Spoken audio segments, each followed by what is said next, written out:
Hello and welcome to the Lost Pines Workshop. I'm JC Jensen. So today is table saw tune-up day. As you've probably heard me say before, table saw is my favorite tool. It's the workhorse in my shop that I do a vast majority of my rip cuts as well as cross cuts. Sometimes I use my chop saw, but I really like to use my table saw because I know that after I make, I'll keep it tuned up, all of my cuts are extremely accurate. So how do we achieve that?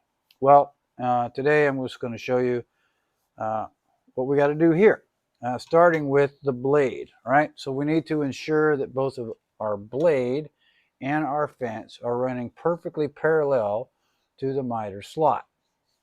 To do that, I am going to use this handy dandy gauge that I made using a dial indicator. If you go to the jigs section of my page, show you how to make this, but it's real simple, and it's critical if you really want to know that your table saw is making straight cuts. You got to know that these are set properly. All right, so how do we do the blade? To check the blade, of course, I've set my gauge in the miter slot with the dial indicator up against the blade, just inside of the tooth. I take my Sharpie and I put a dot on the blade itself. Then I line up the dial indicator with the dot. I zero it out, zero out the indicator, like so. There's zero.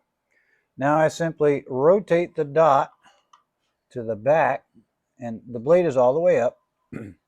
Rotate the dot to the back, slide the dial indicator down to the dot, and check my gauge.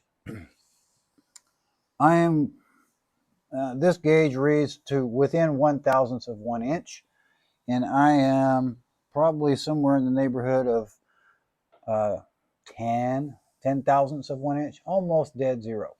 So I know that my blade, front to back, is parallel to my miter slot. Check number one. All right, now I'll get this, slide this down out of the way. Now I'm going to drop the blade, get that out of the way, and slide my fence over to roughly the edge of the blade, where the blade is, which engages the dial indicator. Doing the same method, I'm going to start all the way back here in the back. I'm going to set to 0. Come on, 0. Right there. And I'm going to run this down the miter slot and check that I'm parallel all the way down. Now, unfortunately, this fence is now 15 years old-ish, and it's not flat anymore. So I'm going to have to do some work. Now I'll zoom in and I'll show you this. Show you what I'm looking at. So I can't show you the entirety of my fence and allow you to see what's going on with my gauge. So I'm just going to show you a portion. So right here I have zeroed it out. Now I'm simply going to slide slide the indicator down the T-track, and if you see, it's moving. All right, that right there is 8 thousandths of an inch out. If I continue, there's 5, back to almost 9, and then as I approach the rear, I'm back to 0, and now I'm +4, back to 0. So I've got this wave action going down the side of my fence. That's not cool. Now let's assume that this is perfectly flat, but we're a little out of alignment. How do we fix that? Well, it's pretty simple. On your fence, you've got adjusting screws. 1 There's one here and there's one on the other side. Turning these in and out rotates the angle of the fence parallel to the blade or not. Okay?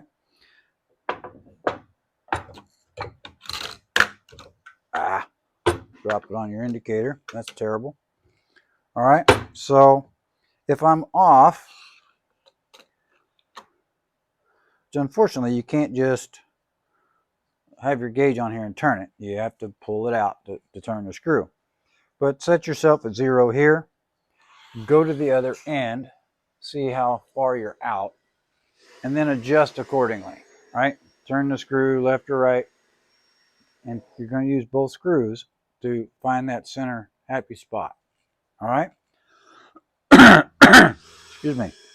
Until your indicator reads 0 here and here. Once you've achieved that, then you know that this is parallel to your miter slot, which we know is parallel to our blade.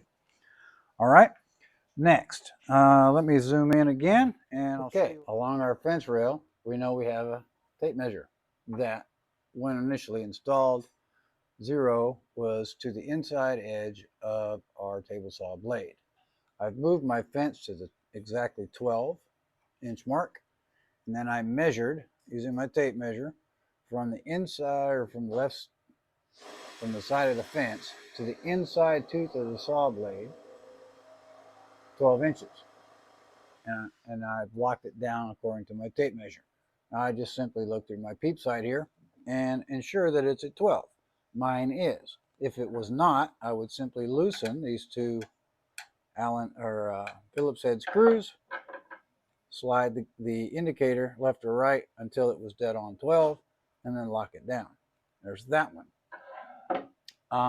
The other part, while we're here, is I have this nice little guy here, and there's one on the other side.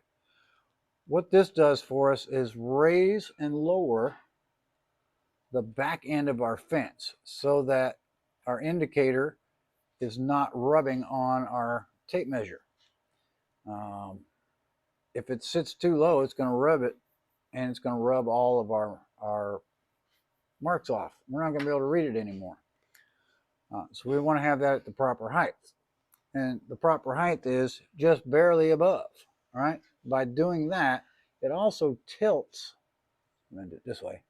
It tilts the fence from the back to the front of the saw, leaving a slight gap underneath, so any sawdust doesn't collect right on this edge of our fence and create a barrier for getting your material flush against the fence without any gaps.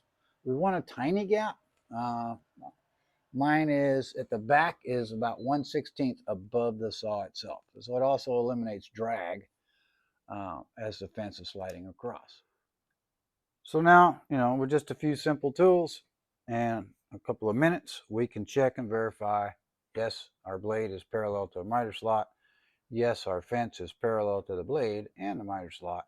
Made those final adjustments, and we're ready for some really crisp, clean, straight cuts. Now, I've got to fix mine. I hope you found this video helpful. If you like my video, please hit that like button. We'll see you down the road after I fix my fence.